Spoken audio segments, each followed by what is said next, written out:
नमस्कार दोस्तों, एक बार फिर से आप सभी का हार्दिक स्वागत करता हूं आपके अपने यूट्यूब चैनल रेवंत राज मैथमेटिक्स में। साथियों, रीट एग्ज़ाम 2022 के लिए मनोविज्ञान की क्लासें अपनी चल रही है।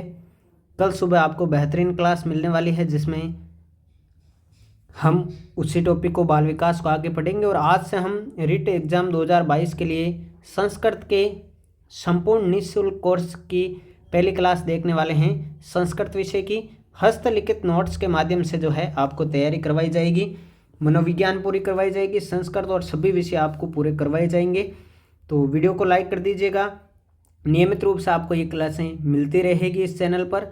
चैनल को सब्सक्राइब कर लीजिएगा। मैंने खुद ने यही नोट्स पढ़ कर जो है अच्छे मार्क्स प्राप्त किए हैं रीट 2021 में।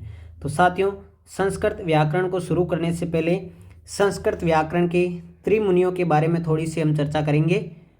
संस्कृत व्याकरण के त्रिमुनि जो है, त्रिमुनि की लिस्ट में किन किन का नाम आता है?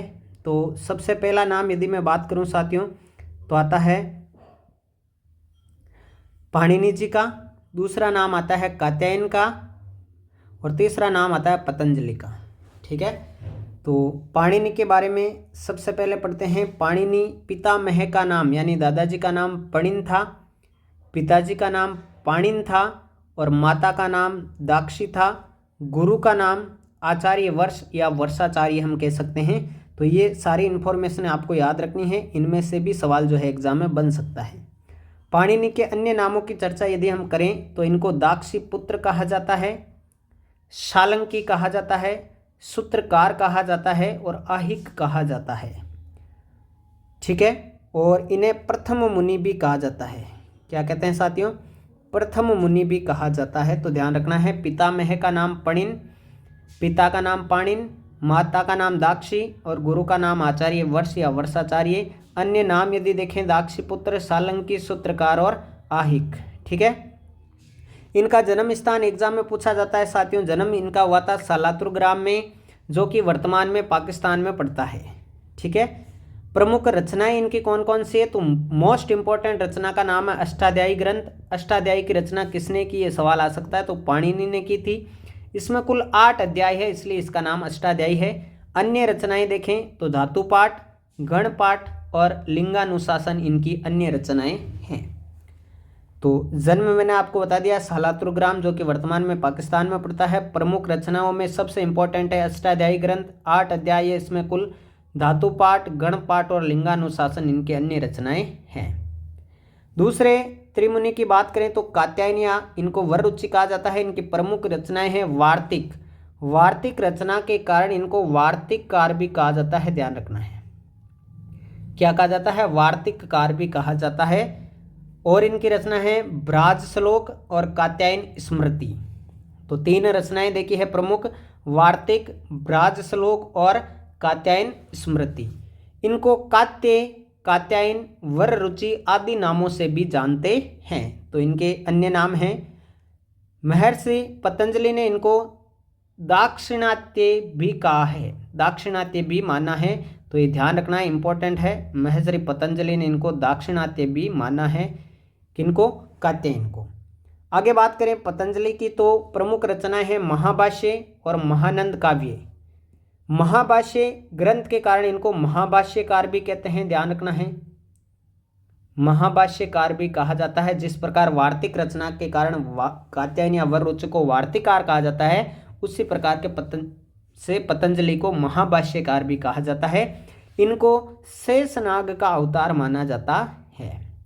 तो पतंजलि को किसका अवतार मानते हैं? शेषनाग का अवतार माना जाता है। अब हम डायरेक्ट चलते हैं माहेश्वर सूत्रों की ओर। माहेश्वर सूत्रों का टॉपिक नया जुड़ा था। पूरे माहेश्वर सूत्रों के बारे में भी अलग से पढ़ेंगे, लेकिन आज इस वर्ण विचार के इस टॉपिक में माहेश्वर सूत्र पढ़ने जरूरी है, क्योंकि इन्हीं से स्वर और व्यंजनों की रचनाएं हुई है। तो माहेश्वर सूत्र कुल 14 या 14 होते हैं। शिवजी के डमरू से इनकी उत्पत्ति हुई तथा पाणिनि ने इनको लिपिबद्ध किया है। ठीक है, तो माहेश्वर सूत्रों की उत्पत्ति शिवजी के डमरू से हुई है और पाणिनि ने इनको लिपिबद्ध किया है। तो 14 सूत्र कौन कौन से हैं? पहला सूत्र है ए ई उण। क्या है? ए ई उण। दूसरा है रि दृक, ए ओंग, ए ओच। ये 4 सूत्र हैं प्रथम 4 सूत्र इंपॉर्टेंट है, बाकी के भी इंपॉर्टेंट है। ए ई उण रील रिक एवं एओच। तो प्रथम 4 सूत्रों से हमें किसका ज्ञान होता है? सूत्र 1 से 4 से हमें अच का ज्ञान होता है। अच का मतलब होता है स्वर। क्या मतलब होता है? स्वर। तो सूत्र 1 से 4 से हमें सूत्र ज्ञात होते हैं। अच 9 होते हैं। स्वर कितने होते हैं? 9। मूल रूप से स्वर कितने होते हैं? 9 होते हैं। ए ई उ री लृ ए ओ ऐ औ। यहाँ पर देखिए ए ई उ री लृ ए ओ ऐ औ, ये जो हलंत वाले इनको काउंट नहीं किया जाता है। तो कुल 9 जो है अच हो गए, यानी स्वर कितने हो गए? 9। तो सवाल सीधा सीधा आता है, माहेश्वर सूत्र के अनुसार स्वरों की संख्या कितनी है? तो अच्छा है स्वराहा। अच्छा है स्वराहा। अच स्वर होते हैं और कुल कितने होते हैं? 9। ए ई उ री लृ ए ओ ऐ और औ। ठीक है साथियों, इनमें मूल स्वरों की संख्या 5 होती है। आप देख रहे हैं ए ई उ री लृ को मूल स्वर कहा जाता है और ए ओ ऐ औ को संयुक्त स्वर कहा जाता है। संयुक्त व्यंजन भी पढ़ेंगे, अभी स्वर पढ़ रहे हैं इसलिए संयुक्त स्वर आए हैं। तो ए ओ ऐ औ को संयुक्त स्वर कहा जाता है। कुल स्वर कितने होते हैं? तो साथियों कुल 13 होते हैं। ध्यान रखना है, ए आ ई उ री री लृ ए ऐ ओ औ। देखिए यहाँ पर री का तो दीर्घ रूप आया है, लेकिन लृ का जो है दीर्घ रूप नहीं होता, आपको ध्यान रखना है। इसका दीर्घ रूप जो है वो स्वीकार नहीं किया गया है। तो कुल स्वर कितने हो गए? 13 हो गए। आपसे पूछा जा सकता है माहेश्वर सूत्रों के अनुसार कितने होते हैं? तो 9। ठीक है, यदि 13 और 9 दोनों ऑप्शन में हो तो आपको 9 को ही सेलेक्ट करना है। ठीक है, ये 4 जो है माहेश्वर सूत्र हो गए। प्रथम ए ई उण रील रिक एवं एओच, ये 4 हो गई। इनसे स्वरों का ज्ञान हुआ। आगे 5वां माहेश्वर सूत्र पढ़ते हैं। 5 से 14 तक हमें व्यंजन मिलेंगे। 5वां हे वरट, फिर है लण, यमगणनम, जबये, गडदस, जब गडदस, खप चटत चटतौ, कपय, स सर और हल। ये 5 से लेकर 14 तक जो मैं स्वर आप ये माहेश्वर सूत्र बता रहा हूं, सूत्र 5 से लेकर 14 तक हमें हल यानी व्यंजन कहलाते हैं। इनसे हमें व्यंजनों का पता चलता है। तो 1 से 4 तो हमने क्या देखे थे? स्वर देखे थे। और माहेश्वर सूत्र 5 से 14 तक हमें क्या मिलते हैं? व्यंजन मिलते हैं। यहां तक की बात क्लियरली आपके समझ में आ गई होगी कि ये 14 प्रकार के माहेश्वर सूत्र है। माहेश्वर सूत्रों से प्रत्याहार बने हैं, प्रत्याहार से पूरी ग्रामर बनी है। प्रत्याहारों के बारे में भी पढ़ेंगे क्योंकि माहेश्वर सूत्रों का अलग से आपके टॉपिक सिलेबस में है। आगे बढ़ते हैं साथियों, वर्णों की बात कर लेते हैं। तो स्पर्श वर्ण कितने होते हैं? तो सूत्र है काद्यो मावसानः स्पर्शः। काद्यो मावसानः स्पर्शः, यानी के से लेकर के में तक के जो व्यंजन है वह स्पर्श व्यंजन कहलाते हैं। क्या कहलाते हैं? स्पर्श व्यंजन कहलाते हैं। के से लेकर में तक का मतलब क्या हुआ? पूरा का पूरा के वर्ग, चे वर्ग, टे वर्ग, ते वर्ग और पे वर्ग। देखिए के ख ग ग रे, चे छ जे जे, टे ठ ड डण, ते थ द दन, पे फ बे बे में, ये 5 कुल मिला के कितने हो गए? 25। तो इनको स्पर्श वर्ण कहा जाता है। काद्यो मावसानः स्पर्शः। परीक्षा में ऐसे भी आ सकता है काद्यो मावसानः डॉट डॉट डॉट, तो उसमें क्या आएगा? स्पर्शः। ये सूत्र आपको ध्यान रखना है। कुल 25 स्पर्श वर्णों की संख्या कितनी होती है? पंचविंशति, यानी कि कितनी होती है साथियों? 25 होती है। ये भी सवाल, हर एक लाइन सवाल है, इंपॉर्टेंट नोट्स आपके लिए बनाए गए हैं। ठीक है, अब इनमें अंतःस्थ कौन से होते हैं? तो अंतःस्थ 4 है, उसके लिए सूत्र है यणो अंतः स्तः। यणो अंतः स्तः, यण प्रत्याहार में आने वाले चारों व्यंजन य व र ल अंतःस्थ व्यंजन कहलाते हैं। देखिए हिंदी में यदि हम लिखेंगे तो य र ल व लिखते हैं, लेकिन यहाँ संस्कृत में क्या क्रम चलता है? प्रत्याहार के अनुसार य व र ल। इनका क्रम भी रीट एग्जाम, आरटेट एग्जाम 2015-16 में पूछा गया है, तो आपको ध्यान रखना है। तो यण प्रत्याहार में जो 4 व्यंजन आते हैं उनको अंतःस्थ व्यंजन कहा जाता है। सूत्र है यणो अंतः स्तः। तो य व र ल इनको अंतःस्थ व्यंजन कहते हैं। चलिए आगे बढ़ते हैं। उष्म व्यंजनों की बात आती है। तो तो सूत्र है सल उस्मानः, सल उस्मानः, अर्थात जब किसी व्यंजन का उच्चारण करने पर श्वास वायु हल्की सी गर्म हो जाती है उन्हें उष्म व्यंजन कहा जाता है। उष्म व्यंजन कौन से हैं? से, स और है, तीनों से और एक है जो है ये उष्म व्यंजन कहलाते हैं। सल उस्मानः अर्थात जब किसी व्यंजन का उच्चारण करने पर श्वास वायु हल्की सी गर्म हो जाती है उष्म व्यंजन कहलाते हैं। उष्म व्यंजनों की संख्या भी कितनी है? 4 है। स है, इनका क्रम भी आपको जो है याद रखना है साथियों। ठीक है, आगे बढ़ते हैं। संयुक्त व्यंजन, देखिए स्वर, संयुक्त स्वर हमने देखे थे ए, ऐ, ओ, औ, लेकिन यहाँ पर संयुक्त व्यंजन की बात करें तो मुख्य रूप से 4 हैं। अभी कुछ विद्वान जो है अलग अलग मानने लगे, लेकिन मुख्य रूप से कितने हैं? 4 हैं। क्ष, क और से मिलकर बना है, त्र, ते और रे से मिलकर बना है, गे, ज और य से मिलकर बना है, और श्र, से और रे से मिलकर बना है। तो इनका भी ध्यान रखना है कि क्ष किससे मिलकर बना है, त्र किससे मिलकर बना है, ज्ञ किससे मिलकर बना है, और श्र किससे मिलकर के बना है। तो ये सवाल भी आपसे पूछा जा सकता है। संयुक्त व्यंजन कितने? 4 है। अब हम उच्चारण स्थान के आधार पर इनका वर्गीकरण पढ़ने जा रहे हैं। तो उच्चारण स्थान क्या होता है? प्रत्येक वर्ण जहां से निकलता है, उत्पन्न होता है, उसे उच्चारण स्थान कहा जाता है।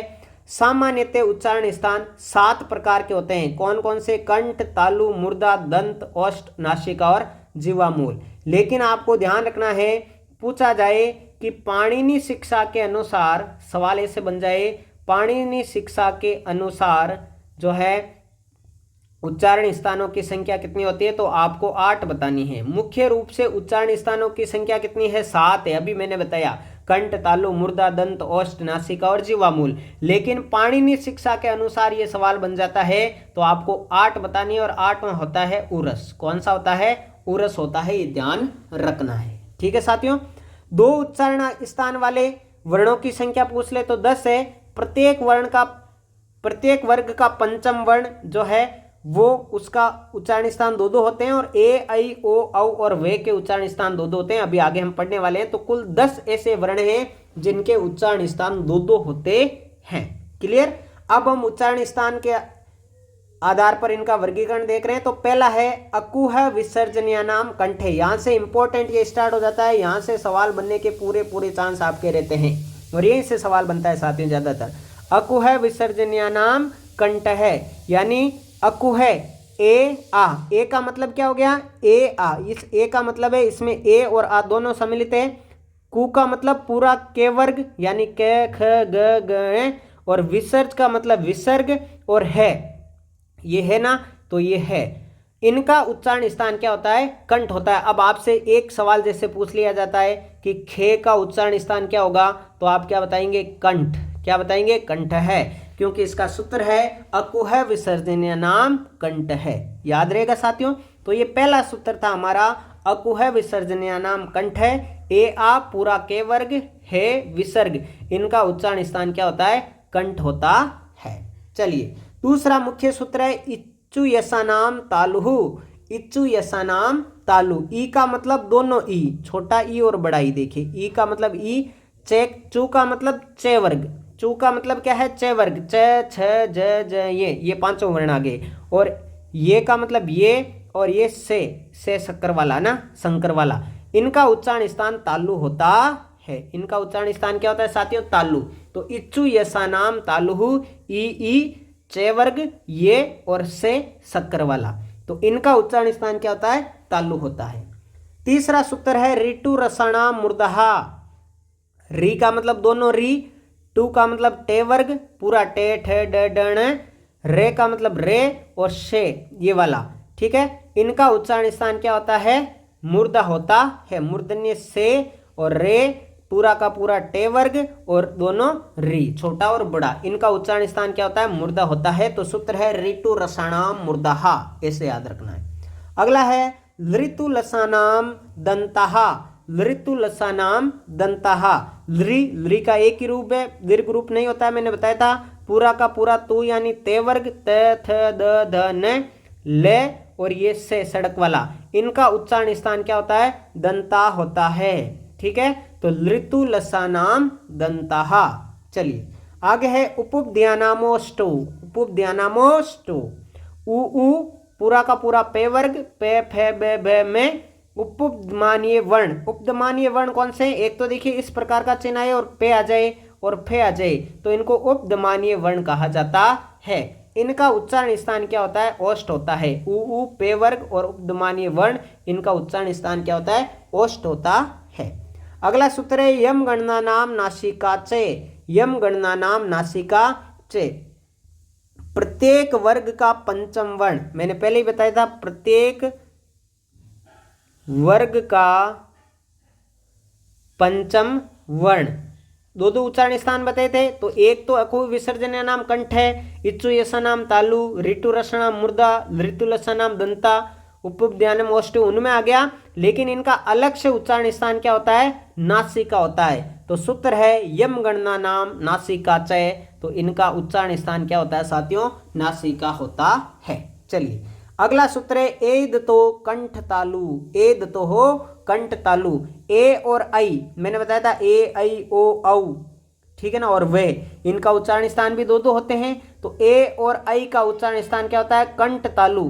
कंठ भी होता है, कंठ प्लस तालु, ठीक है, दो दो उच्चारण स्थान। तो कंठ तालु इसको सम्मिलित रूप से कहेंगे एद तो कंठ तालु। सवाल सीधा सीधा आता है, ए का उच्चारण स्थान क्या होता है? तो कंठ तालु। अगला सूत्र है औदतो कंठोष्टम। औदतो कंठोष्टम, यानी ओ और औ का उच्चारण स्थान कंठ और ओष्ठ दोनों होता है, इसलिए इसको कंठोष्ट बोला जाता है। कंठ प्लस ओष्ठ, ठीक है, दो उच्चारण स्थान कंठोष्ट। अगला मोस्ट इंपोर्टेंट परीक्षा में पूछा जाता है साथियों, वकारस्य दंतोष्टम। वकारस्य दंतोष्टम, वे का उच्चारण स्थान क्या होता है? तो पर्टिकुलरली वे का उच्चारण स्थान क्या होता है? दंत प्लस ओष्ठ, तो इसको क्या कह दिया? दंतोष्ट। तो सूत्र याद रखना है वकारस्य दंतोष्टम।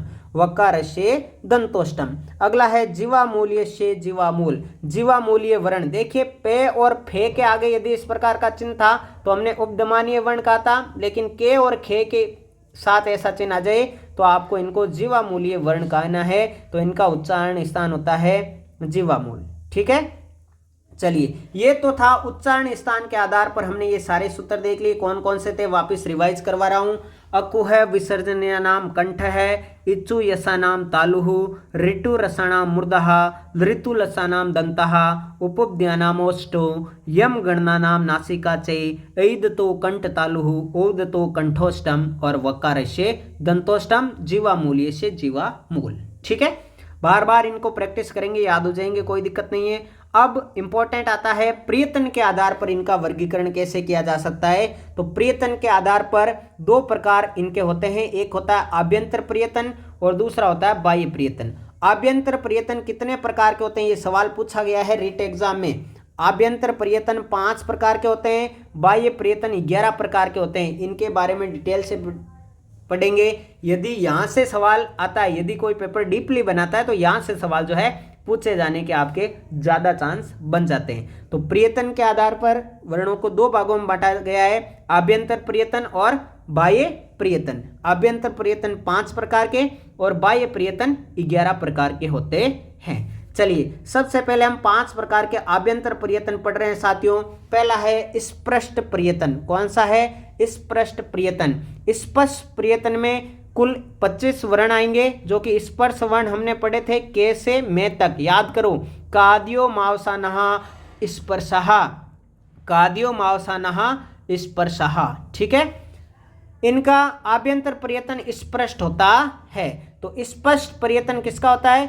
स्पष्ट वर्णों का होता है, जो कि संख्या में कितने होते हैं? 25 होते हैं। अगला है ईषत् स्पष्ट प्रियतन। ईषत् स्पष्ट, सवाल ऐसे आएगा, ईषत् स्पष्ट प्रियतन किसका होता है?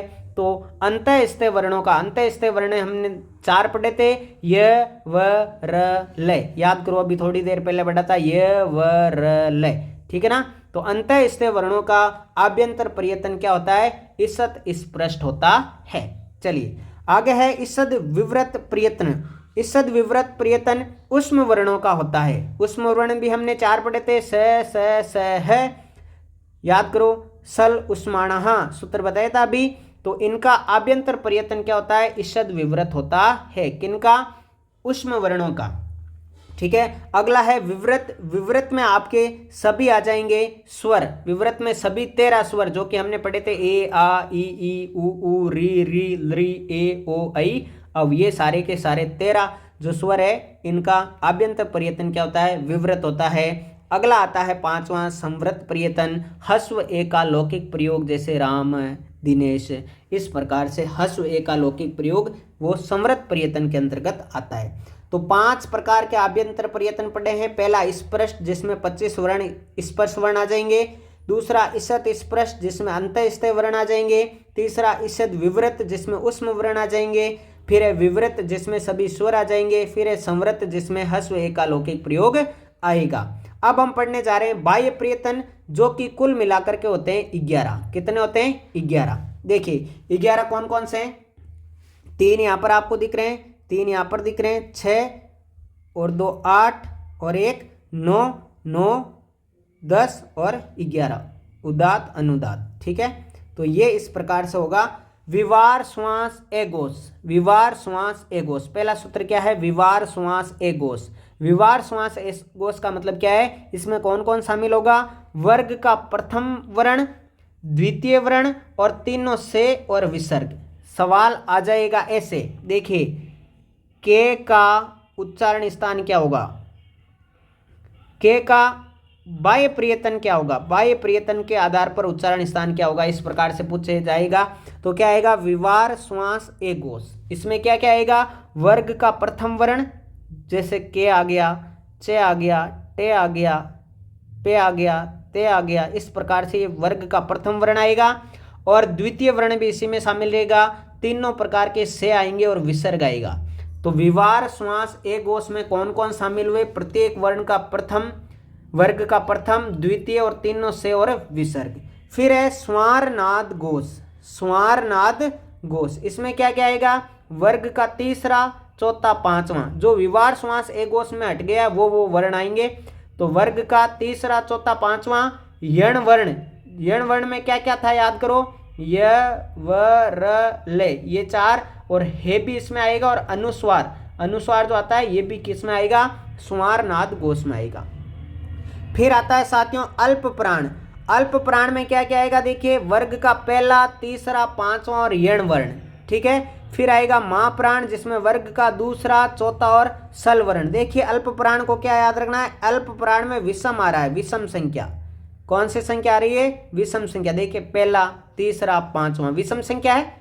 कौन सी संख्या है, विषम संख्या वाले। और यण वर्ण य व र ले, ये इसमें भी शामिल होंगे और इसमें भी शामिल होंगे। फिर है महाप्राण। महाप्राण में क्या क्या आएगा, वर्ग का दूसरा, चौथा और सल, यानी सम संख्या। कौन सी संख्या आ रही है, सम। सल उस्माना कौन कौन से, स और है। ठीक है साथियों। फिर है उदात अनुदात स्वरित, यानी सभी स्वरों का जो बाह्य प्रयत्न होता है वो होता है उदात अनुदात स्वरित। ठीक है, तो ये 11 प्रकार के हमने पढ़ लिए बाह्य प्रयत्न और 5 प्रकार के पढ़ लिए हैं आभ्यंतर प्रयत्न। मोस्ट इंपॉर्टेंट है साथियों, ये वर्ण विचार का टॉपिक, यहाँ से सवाल बनता है और इंपॉर्टेंट सवाल बनता है, तो याद रखना है इसको। अब मैं एक सवाल ले रहा हूँ जिसके अलग अलग उत्तर आप दे सकते हैं। किस प्रकार से ये सवाल कंफ्यूजन करने वाला है, इसी को मैंने सेलेक्ट क्यों किया है, तो देखिए चलिए। सवाल है ट का उच्चारण स्थान क्या होगा। ठीक है, क ख ग ग ड़, ये आता है ना, इसका उच्चारण स्थान आपसे पूछा गया। देखिए ऑप्शन है कंठ, तालु, मुर्दा, दंता। पहले 4 ऑप्शन, पहले ऑप्शन पे फिर 3 अलग है, ये अलग अलग 4 सवाल बनाए, इस प्रकार समझना। इसका उच्चारण स्थान इन ऑप्शनों के आधार पर, पहले में जो 4 ऑप्शन दिए गए हैं इनके आधार पर क्या रहेगा, तो आप कहेंगे कि इनके आधार पर क्या रहेगा, कंठ रहेगा, क्योंकि हमने सूत्र पढ़ा है अकुह विसर्जनीय नाम कंठ है, अकुह विसर्जनीय नाम कंठ है। ठीक है, फिर यदि ये सवाल आ जाए और ये 4 ऑप्शन आए जो सेकंड लाइन में आपको दिखाई दे रहे हैं, ये 4 ऑप्शन आ जाए तो क्या करोगे। ऑप्शन देखो, कंठ, नासिका, उभौ, कोई भी नहीं। कंठ, नासिका, उपरोक्त दोनों या कोई नहीं। तो हमने पढ़ा था कि इसका उच्चारण स्थान कंठ भी होता है और यम गणना नाम नासिका चे, प्रत्येक 5वां वर्ण का, प्रत्येक वर्ग के 5वें वर्ण का उच्चारण स्थान अलग से नासिका भी पढ़ा था। तो यहाँ नासिका और कंठ दोनों राइट है, इसलिए इसका आंसर उभौ आएगा। ठीक है, सवाल कंफ्यूजन करवाने वाला हो सकता है, इसलिए समझा रहा हूं। तीसरे 4 ऑप्शन देखेंगे तो तीसरे में आप देख पा रहे हैं नासिका भी है, तालु है, मूर्धा है और दंत है। तो यहाँ डायरेक्टली कंठ है ही नहीं, तो क्या आ जाएगा, नासिका आ जाएगा, कोई दिक्कत नहीं। इसका राइट आंसर क्या हो जाएगा, पहला हो जाएगा। और चौथी लाइन में फिर से 4 है, लेकिन इस बार कंठ भी अलग से दिया है, नासिका भी दिया है, उपरोक्त दोनों भी नहीं है, मूर्धा और दंता 2 अलग से ऑप्शन है।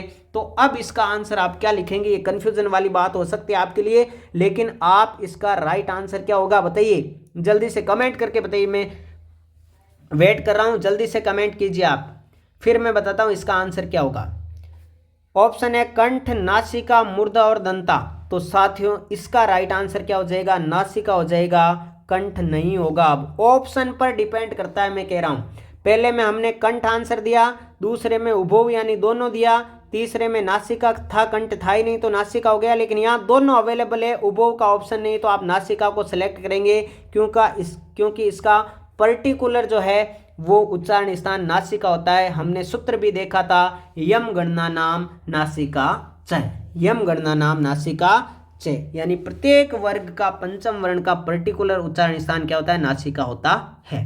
तो साथियों ये उच्चारण स्थान का टॉपिक निश्चित रूप से आपको समझ में आ गया होगा। जो है नोट्स, हस्तलिखित नोट्स है, बहुत ही अच्छा कंटेंट आपको प्रोवाइड करवाया जा रहा है यूट्यूब पर, बिल्कुल फ्री कोर्स करवाया जाएगा।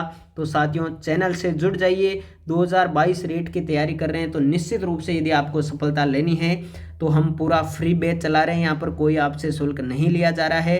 वीडियो को लाइक कर दीजिएगा, चैनल को सब्सक्राइब कर लीजिएगा।